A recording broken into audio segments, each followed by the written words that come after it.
नमस्कार बच्चों, कैसे हैं आप सब लोग। आशा करता हूं आप लोग बिल्कुल स्वस्थ होंगे और मस्त होंगे। मैं विवेक कुमार शर्मा आपका स्वागत करता हूं इस नए लेक्चर में।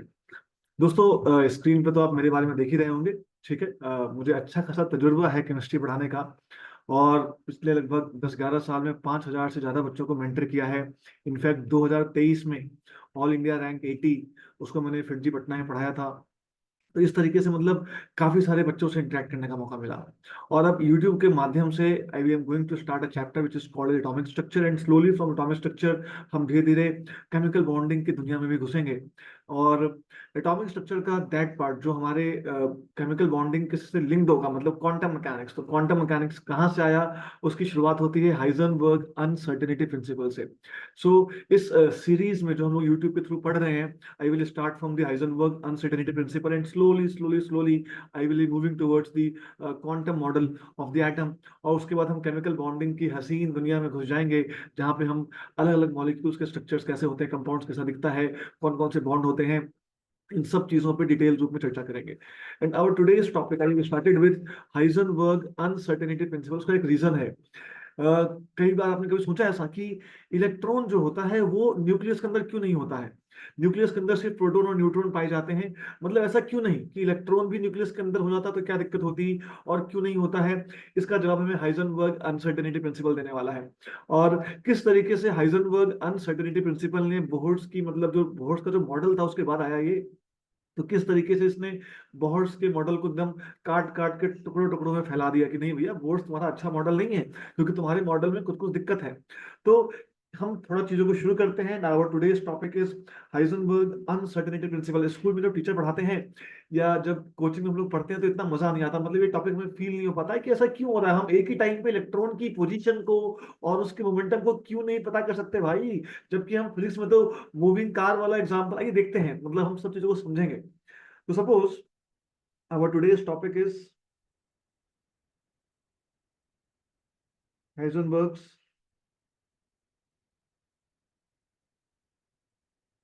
Uncertainty principle.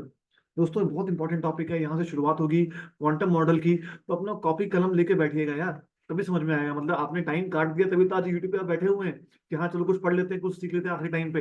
तो प्लीज कॉपी पेन लेके बैठिए, बहुत मजा आएगा सीखने में। एंड हम धीरे धीरे अपने लेवल को बढ़ाएंगे, जेई के क्वेश्चंस करेंगे, मेंस हो एडवांस हो सब देखेंगे, सबको एनसीईआरटी हो यार सब देख लेंगे, टेंशन नहीं लेना आपने को। तो देखिए, बोहर्स मॉडल के हिसाब से अगर ये हमारा न्यूक्लियस है तो इसके आसपास ये सुंदर सा गोल सा अपन ने ऑर्बिट बना दिया। तो अकॉर्डिंग टू बोहर्स मॉडल, इस ऑर्बिट में अगर कोई इलेक्ट्रॉन घूम रहा है तो हम उसको आराम से उसकी पोजीशन का पता लगा सकते हैं, और साथ ही साथ उसकी क्या वेलोसिटी है उसका पता लगा सकते हैं। आप बोलेंगे सर पोजीशन कैसे, तो भैया क्या तुमने बोहर्स मॉडल में रेडियस ऑफ द ऑर्बिट निकाला हुआ है? हाँ सर निकाला हुआ है। क्या तुमने बोहर्स मॉडल में वेलोसिटी ऑफ द इलेक्ट्रॉन निकाला हुआ है? हाँ निकाला हुआ है। तो बस तुमने पता कर लिया कि उसकी पोजीशन क्या होने वाली है और उसकी वेलोसिटी क्या होने वाली है। अब हाइजेनबर्ग बाबा ने क्या बोल दिया, हाइजेनबर्ग ने बोला कि एक ही समय पे साइमल्टेनियसली आप कभी भी मोमेंटम और इलेक्ट्रॉन का पोजीशन ये नहीं निकाल सकते। मतलब it is impossible to determine the exact position simultaneously and momentum simultaneously of the electron। अब ऐसा क्यों हुआ सर, ये समझ में नहीं आया। बस बाबा ने बोल दिया, हमने सुन लिया और हम खुश हो गए। आओ देखते हैं ऐसा क्यों होता है भाई। सपोज जस्ट एक पहले फिजिक्स का एग्जांपल लेते हैं जो आप थोड़ा समझते होंगे। सपोज अगर मैंने यहाँ पर आपको खड़ा कर दिया, सपोज ये आप हैं, दिस इज यू, ठीक है, और ये एक सुंदर सी रोड है, और रोड पे हम एक काम करते हैं, this is a fast moving car. अब एक बात बताओ, आपको ये कार क्यों दिखाई दे रही है, या पहले कार छोड़ दो, आपको मेरा थोपड़ा क्यों दिखाई दे रहा है? Because light is coming on my face, it is being reflected, and that reflected light जो है वो आपके थ्रू आ रही है, आप उसको देख पा रहे हो, able to observe that reflected light, and with the help of that reflected light आपको मेरा थोपड़ा दिखाई दे रहा है, राइट। बहुत सिंपल सी बात है। अब खुद सोचो कि अगर आप ऑब्जर्वर हैं तो आपको एक कार, मूविंग कार क्यों दिखाई देती होगी? बिकॉज इस कार से जो लाइट रिफ्लेक्ट हो रही होगी वो आपके आंखों तक आ रही है। आप खुद सोचो, कार बहुत तेज भाग रही है, सूं करके भाग रही है, तो लाइट रिफ्लेक्ट हुई, आपकी आंखों तक आ रही है। जब तक आपकी आंखों तक लाइट आई, उसने कार की उस पोजीशन के बारे में बताया था जहां पे कार अभी है। कुछ देर के बाद कार मान लो आगे आ गई, कार थोड़ा सा क्या होगी, आगे की तरफ चली गई, पर आपको लाइट तो अभी सिर्फ ये वाली पहुंची है। तो आपने जो कार को देखा, आपने इस कार को यहाँ पे दिखाई दे रही है आपको कार, लेकिन क्या कार हकीकत में वहां पर है? नहीं, वो तो थोड़ा सा आगे बढ़ गई होगी सर, ऑब्वियस सी बात है। तो इस तरीके से स्कूल वाले टीचर समझा देते हैं यार अपने को। कि पंखा घूम रहा है, पंखा जब तक तुम पंखे को देख रहे हो, पंखे से लाइट टकरा के तुम्हारी आंखों में आ रही है, तब तक तो पंखा अपनी पोजीशन को चेंज कर चुका है, वो आगे घूम चुका है। ऑब्वियस सी बात है। लेकिन सर हमें तो अभी कहीं कहीं महसूस नहीं हुआ। We are always able to determine the position of the car on a moving road and its velocity, its momentum at the same time simultaneously. ऐसा क्यों होता है हम कुछ देर में समझ पाएंगे कि इलेक्ट्रॉन में क्यों निकालना पॉसिबल नहीं है, और इन केस ऑफ अगर हम बातचीत करें मूविंग कार तो उसमें पॉसिबल क्यों है। बेटा पहले मुझे ये बता दो कि इलेक्ट्रॉन जो यहाँ घूम रहा है इसकी वेलोसिटी कितनी होती है। Sir it is in the order of 10⁶मीटर पर सेकेंड। लाइट की स्पीड कितनी होती है, 10⁸मीटर पर सेकेंड के ऑर्डर में, 3 × 10⁸ तो इलेक्ट्रॉन और लाइट की स्पीड थोड़ा मोड़ा आप बोल सकते हो कंपेरेबल है। तो जब तक इलेक्ट्रॉन घूम रहा होगा, लाइट हमारी आंखों में आ रही होगी, तब तक इलेक्ट्रॉन थोड़ा सा आगे खिसक गया होगा। But for a moving car जिसकी स्पीड 30 किलोमीटर, 40 किलोमीटर, 100 ले लो यार, अरे तुम बुलेट ट्रेन ले लो, 200 300 की स्पीड से जा रहा है, 300 किलोमीटर पर आवर, लाइट गई लाइट आई, मतलब लाइट की स्पीड तो 3 × 10⁸मीटर पर सेकेंड है। जब तक आप उसको ऑब्जर्व करोगे उसकी पोजीशन में ज्यादा चेंज नहीं हुआ होगा। So you will be able to locate your car also, you will be able to find its position as well as its momentum. But in case of electron, electron एक fast move कर रहा है, 10⁶ के order में भाग रहा है भाई, 10⁶। तो इसका स्पीड सोचो, अगर आप यहाँ खड़े हो, आपने इलेक्ट्रॉन को जब तक देखा, आपके आंखों में इलेक्ट्रॉन से लाइट निकल कर आ गई, मान लेते हैं लाइट निकल कर आ गई, ऐसा होता नहीं है, हम बात करेंगे इस चीज की भी कि इलेक्ट्रॉन पे एक light I, electron reflected that light, और आपने उसको देखा तो लाइट आ रही है आपकी आंखों में 10⁸मीटर पर सेकेंड की स्पीड से, electron is moving with the speed of 10⁶, तो इलेक्ट्रॉन आगे भाग गया होगा। ये मोटा मोटा पढ़ाते हैं। अब थोड़ा सा और इसकी डिटेल में समझते हैं, मतलब ये तो ऊपर से हमने पढ़ लिया पढ़ा दिया, लेकिन सर ये साइंस कैसे इसमें काम कर रहा है थोड़ा इसको समझते हैं। ध्यान दीजिएगा, किसी भी सरफेस से if the light has to reflect, if the light has to reflect from particular surface, तो क्या आप जानते हैं उस सरफेस का साइज कितना होना चाहिए? उस सरफेस का जो साइज होना चाहिए सर, दैट इज लाइट के वेवलेंथ का साइज। अब लाइट का जो लैम्डा होता है विजिबल लाइट का, वो मान लेते हैं कि हमने 4000 आर्मस्ट्रॉन्ग, 4000 से 7000 7500 कुछ भी आप बोल दीजिए, तो 4000 आर्मस्ट्रॉन्ग जो है that is the lambda of the visible light. और इलेक्ट्रॉन का जो रेडियस होता है, इलेक्ट्रॉन का जो साइज होता है, वो किस ऑर्डर में होता है? 10⁻16 आर्मस्ट्रॉन्ग के ऑर्डर में होता है। मतलब खुद सोचो कि इलेक्ट्रॉन से लाइट रिफ्लेक्ट होगी नहीं, इसीलिए हम इलेक्ट्रॉन को माइक्रोस्कोप के नीचे नहीं देख पाते हैं, because for the microscope we are using the light of around 4000 5000 angstrom, but the size of the electron is 10⁻16 angstrom. तो इलेक्ट्रॉन से टकरा के लाइट कभी रिफ्लेक्ट होगी ही नहीं, आप उसको देख ही नहीं पाओगे। ठीक, तो पहले आपको ये समझना था कि नॉर्मल हम अपनी आंखों से इलेक्ट्रॉन को नहीं देख पाएंगे। अच्छा, क्या आप जानते हैं कि हमारे इस रूम के अंदर यार ऑक्सीजन गैस के मॉलिक्यूल्स हैं, नाइट्रोजन गैस के मॉलिक्यूल्स हैं, हम उनको क्यों नहीं देख पा रहे? लाइट उनसे रिफ्लेक्ट होकर आंखों में क्यों नहीं आ रही है सर? अबे क्योंकि उसका एटम का साइज किस ऑर्डर में होता है? 10⁻15 आर्मस्ट्रॉन्ग के ऑर्डर में होता है। तो खुद सोचो कि विजिबल लाइट 4000 आर्मस्ट्रॉन्ग, एटम का साइज 10⁻15 10⁻14 के आर्मस्ट्रॉन्ग के ऑर्डर में चल रहा है, तो क्या ये छोटा सा एटम, ऑक्सीजन का एटम जो हवा में घूम रहा है, क्या वो लाइट को रिफ्लेक्ट करेगा? Will it be able to reflect the light? And if it is not able to reflect the light, then obviously our eyes will not be getting that reflected light, तो हमें दिखाई नहीं देगा यार। तभी तो मैंने बोला कि why are you observing my this थोपड़ा, आपको मेरा चेहरा क्यों दिखाई दे रहा है? बिकॉज लाइट आ रही है, रिफ्लेक्ट हो रही है, आपकी आंखों में आ रही है। But that is not the case with the electron as well as the oxygen molecules or the nitrogen molecules present in this room. So obviously we are not able to see them. इतना समझ में आया पहले? ठीक है, अब इसको धीरे धीरे हम केमिस्ट्री से जोड़ेंगे। तो हम इलेक्ट्रॉन की पोजीशन और उसका मोमेंटम एक टाइम पे नहीं निकाल पाते हैं, बिकॉज हम नॉर्मल लाइट से उसको ऑब्जर्व नहीं कर सकते हैं। अब एक होशियार बच्चा आया, बोला सर तो क्या हो गया, आप एकदम छोटी आर्मस्ट्रॉन्ग वाली लाइट ले आओ जिसकी वेवलेंथ इसी के आसपास हो, उसको लाइट को मारो इलेक्ट्रॉन के ऊपर, फिर लाइट इलेक्ट्रॉन तब तो रिफ्लेक्ट करेगा ना सर, तब तो अपने को दिखाई देगा ना सर? हाँ बिल्कुल दिखाई देना चाहिए। यही देखते हैं तब क्या होगा। सपोज अगर हम इसी इसी डायग्राम में लेता हूं मैं, कि सपोज हम जानते हैं according to de Broglie, de Broglie छोड़ते हैं, उससे पहले चलते हैं। According to Planck's quantum theory हम लोग जानते हैं कि E is equal to H C by lambda. अब खुद सोचो, अगर तुम लैम्डा को डिक्रीज करोगे, बेटा जो मैं आपको पढ़ा रहा हूँ खतरनाक कंसेप्ट है, कहीं नहीं मिलेगा आपको, कहीं नहीं मिलेगा, मतलब कोई नहीं पढ़ाएगा इस तरीके से, पक्का गारंटेड, खोज लेना यार। देखो लैम्डा डिक्रीज हो रहा है, अगर लैम्डा डिक्रीज होगा तो ऑब्वियस सी बात है एनर्जी क्या होगी, बढ़ेगी। मतलब अगर आपने इस छोटे से लैम्डा, मतलब अगर आप अपना वेवलेंथ रिड्यूस करते करते 10⁻15 आर्मस्ट्रॉन्ग के ऑर्डर में ले आए, तो क्या होगा? तो उस केस में उस लाइट की एनर्जी बहुत ज्यादा होगी। और खुद सोचो, अगर आपने उतनी हाई एनर्जी की लाइट अगर अपने इलेक्ट्रॉन के ऊपर मारी तो क्या होगा? इलेक्ट्रॉन सर एनर्जी एब्सॉर्ब करके एक्साइट हो जाएगा, तो उसकी पोजीशन चेंज हो गई, यहाँ आ गया। फिर आपने और लाइट, फिर आपने अपना माइक्रोस्कोप घुमाया कि हाँ आप खोजते इलेक्ट्रॉन कहाँ एक्साइट हो गया। जैसे ही आपने फिर से लाइट मारी, बिकॉज आपको इलेक्ट्रॉन को ऑब्जर्व करने के लिए पार्टिकुलर लाइट तो मारनी पड़ेगी, तभी तो लाइट रिफ्लेक्ट होगी, आपकी आंखों में आएगी, तभी तो आप उसको देख पाओगे। और आप लाइट कौन सी यूज कर रहे हो? You are using the light of wavelength 10 की पावर -15 एंगस्ट्रॉम। तो हर बार इलेक्ट्रॉन जंप होते जाएगा, जंप होते जाएगा, क्योंकि इतनी एनर्जी एब्जॉर्ब करेगा, इलेक्ट्रॉन फिर जंप हो गया। तो जब जब आप उसको देखने जा रहे हो, अरे भैया वो भाग जा रहा है, वो कूद जा रहा है, it is jumping from lower energy level to excited energy levels. अब फिर एक बच्चा आ गया, बोला sir let us fix the position of the electron, we do not want our electron to jump, let us assume it is not jumping. Okay, assume कर लो, assume करने में क्या जा रहा है? If the electron is not going to jump, तो इतनी एनर्जी का अब्सॉर्ब कर लेगा तो उसका मोमेंटम चेंज हो जाएगा। तो पोजीशन तो पता कर लोगे पर मोमेंटम पता नहीं कर पाओगे उस बारे में। तो एक टाइम पर एक ही चीज पता लग रही है ना यार, या तो उसकी पोजीशन पता लग पाएगी या उसका मोमेंटम पता लग पाएगा। अब इसको क्वांटम मॉडल से कैसे लिंक करना आओ वो देखते हैं, ताकि थोड़ा दिमाग और खुल पाए अपने पास। मैंने आपको एक एनालॉजी यहां दिया, ये फर्जी एनालॉजी है, ये जस्ट एक समझने का तरीका है।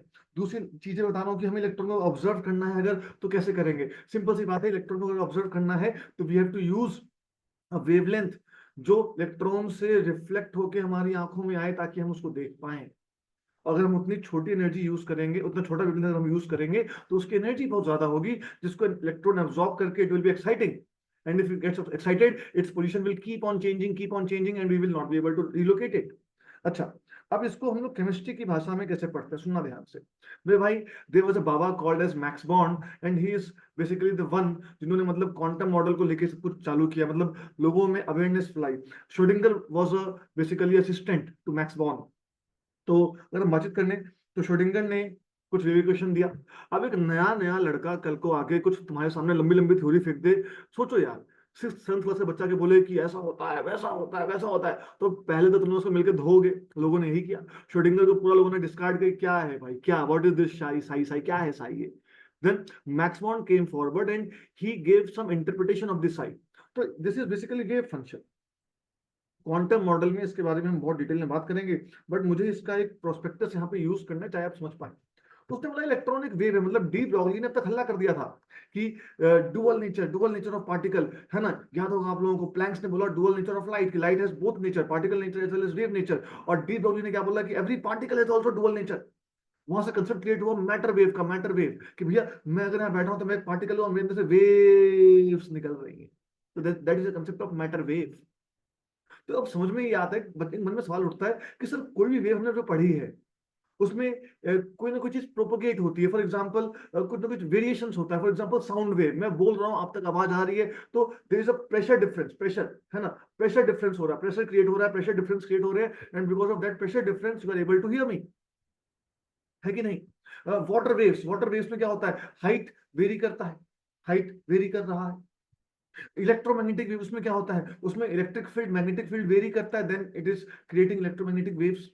वैसे ही अगर हम मैटर वेव की बात करें, साई की बात करें, वेव फंक्शन की बात करें, तो इसमें क्या वेरी हो रहा है, तो इसमें बाद में जाके हम देखेंगे इस चीज को, कि साई को मेनली बता दिया कि इसमें मैटर वेव में साई ही वेरी हो रहा है। साई इज बेसिकली एम्पलीट्यूड, ये एम्पलीट्यूड है। ये चीज आगे जाके क्वांटम मॉडल में फील भी होती है, हमें चिंता मत करो, मैं समझाऊंगा अभी इस चीज के बारे में, तुम्हें आराम से, घबराना नहीं है। इट इज एम्पलीट्यूड, एक वेव है, उसका एम्पलीट्यूड साई बोल दिया हमने। और मैक्स बॉर्न ने क्या बोला कि साई स्क्वायर जो होगा ना, वो अपने को बताएगा इलेक्ट्रॉन का प्रोबेबिलिटी डेंसिटी। इलेक्ट्रॉन का प्रोबेबिलिटी डेंसिटी, इलेक्ट्रॉन कहाँ मिलेगा, एकदम सिंपल भाषा में समझो यार, इलेक्ट्रॉन कहाँ मिलेगा उसके बारे में प्रोबेबिलिटी बताएगा, और कुछ नहीं। अब सपोज सपोज मैं यहाँ पर अगर तुम्हारे सामने एक ग्राफ प्लॉट करता हूँ, एकदम ध्यान से देखना। सपोज मैं ग्राफ प्लॉट कर रहा हूँ, इस तरीके से मैंने एक मैटर वेव बना दिया, ठीक है? This is a matter wave. इतना अच्छा डायग्राम बना नहीं तो मेरी भावनाओं को समझो, this is a matter wave, ठीक है? इसका जो एम्पलीट्यूड होगा मैंने अभी बताया तुम्हें, ऊपर देखो लिखा हुआ दिख भी रहा है कि एम्पलीट्यूड को हम किससे डिनोट करेंगे, साई से डिनोट करेंगे सर। तो यहाँ भी इसका एम्पलीट्यूड साई है, यहाँ भी इसका एम्पलीट्यूड साई है, कहीं भी देख लो यार, इसका एम्पलीट्यूड अगर हर जगह साई है, तो साई स्क्वायर, इलेक्ट्रॉन मिलने की प्रोबेबिलिटी हर जगह क्या होगी, सेम होगी। तो मैं तुमसे पूछूं इलेक्ट्रॉन कहाँ कहाँ मिल सकता है, सर यहाँ मिल सकता है। because here the amplitude is psi, so probability of finding the electron is psi square. यहाँ भी मिल सकता है, यहाँ भी मिल सकता है, यहाँ भी मिल सकता है, यहाँ भी, मतलब एक ही टाइम पे इलेक्ट्रॉन इन जगह में कहीं भी हो सकता है, कहीं भी हो सकता है। तो क्या तुम उसकी पोजीशन का पता कर पाए, ये बताओ मुझे। नहीं ना, क्योंकि इलेक्ट्रॉन यहाँ भी हो सकता है, यहाँ यहाँ यहाँ, इलेक्ट्रॉन इस वेव में, क्योंकि पूरी वेव ही इलेक्ट्रॉन को रिप्रेजेंट करती है, तो इलेक्ट्रॉन कहाँ है, सब कहीं हो सकता है। जहां पे साई है वहां पे साई स्क्वायर है, और Sai square is the probability of finding the electron at that point, उस रीजन में, तो कहीं भी हो सकता है। अच्छा, अब देखो यहाँ पर तुम इलेक्ट्रॉन की पोजीशन के बारे में अगर तुम ऐसे सोचोगे इलेक्ट्रॉन को, तो the position of the electron is uncertain, but since आपने एम्पलीट्यूड फिक्स किया, आपने एक वेव बना दी, तो आपका यहाँ पे लैम्डा फिक्स है, lambda is known, and according to de Broglie lambda is equal to h upon m v, m v मतलब मोमेंटम, तो एच अपॉन मोमेंटम। तो अगर आपको लैम्डा पता है, एच तो बचपन से पता है, प्लैंक्स कांस्टेंट होता है, तो आपको पी भी पता है। मतलब for position you are uncertain, but for the momentum you are certain, आप मोमेंटम निकाल सकते हो, दैट इज वन वे। अब एक बच्चा आके बोलता है कि सर आपने ऐसी सुंदर सी वेव क्यों बनाई, आप एक काम करो सर, मेरी तरह घटिया वेव बनाओ। मैंने कहा घटिया वेव मतलब तुम कहना क्या चाहते हो? बोलता सर ऐसे ऐसे कुछ भी बना दो, ऐसे ऐसे करके कुछ भी वेव बना दो। मैंने बोला इससे क्या फायदा होगा? बोला सर ये देखो सर, आप हर पॉइंट पे एम्पलीट्यूड कुछ भी हो रहा है वेव का सर, बट इस वाले जोन में सर, इस जोन में सर उसका एम्पलीट्यूड मैक्सिमम है, मतलब यहाँ पे उसका साई मैक्सिमम है सर। मैंने कहा अच्छा तब क्या होगा? सर एम्पलीट्यूड मैक्सिमम में सर, आपने कहा था कि साई स्क्वायर जो होता है वो रिप्रेजेंट करता है इलेक्ट्रॉन के मिलने की प्रोबेबिलिटी को सर, तो सर यहाँ पर साई स्क्वायर भी मैक्सिमम होगा। मैंने कहा अच्छा बिल्कुल सही बोल रहे हैं, आगे बता। इसका मतलब सर यहाँ पे इलेक्ट्रॉन मिलने की प्रोबेबिलिटी डेंसिटी मैक्सिमम हो गई सर, मतलब कि इस बार इलेक्ट्रॉन यहीं पर होगा।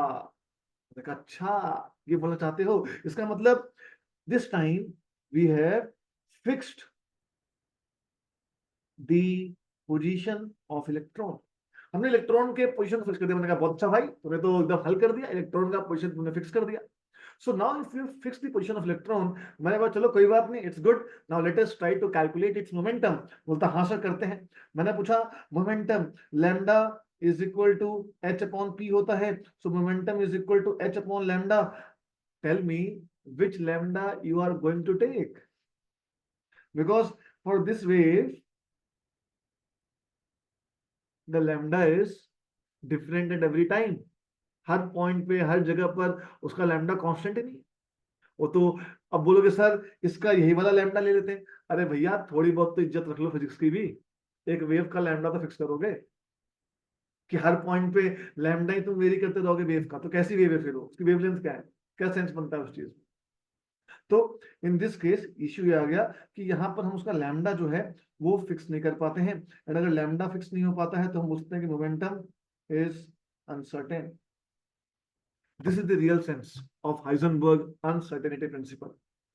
ठीक है, थोड़ा बहुत मैं उम्मीद करता हूँ कि आप समझ पाए होंगे कि हमें इलेक्ट्रॉन को एक वेव की तरह विजुअलाइज करना है। अगर हम उसको एक प्रॉपर वेव बना रहे हैं, फॉर्मल स्टैंडिंग वेव अगर बना रहे हैं, in that case the position will be uncertain, and if it is a non standing wave, हमने कुछ भी बना दिया ऐसा, तो पोजीशन तो पता कर लेंगे but we will not be able to determine its momentum.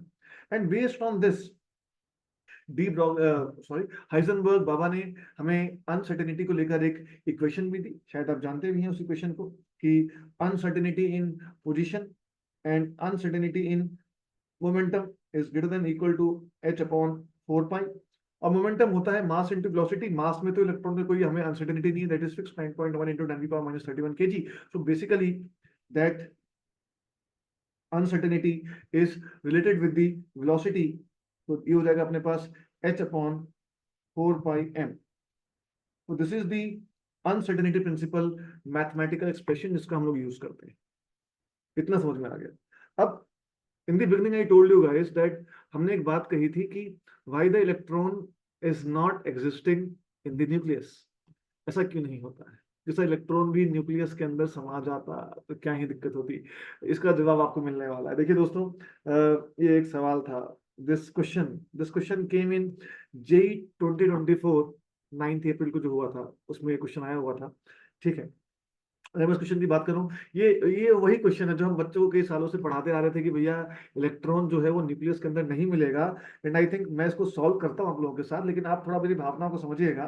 Question क्या बोल रहा है कि based on the Heisenberg uncertainty principal, the uncertainty in the velocity of the electron is found with in an atomic nucleus of diameter. देखो, atomic nucleus diameter दे रखा है अपने को, खुद सोचो, अगर ये न्यूक्लियस है, this is the size of nucleus, तो इसमें मैक्सिमम अनसर्टेनिटी कितनी हो सकती है कि सर इलेक्ट्रॉन यहां से लेके यहां तक कहीं भी हो सकता है, that is the maximum uncertainty. Obvious सी बात है ना यार कि इस डायमीटर में इलेक्ट्रॉन कहीं भी हो सकता है। तो that delta x is given to us as 10 की पावर -15, और शायद हमसे पूछा गया है अनसर्टेनिटी इन द वेलोसिटी पूछा गया, डेल्टा भी अपने को निकालना है कि नहीं?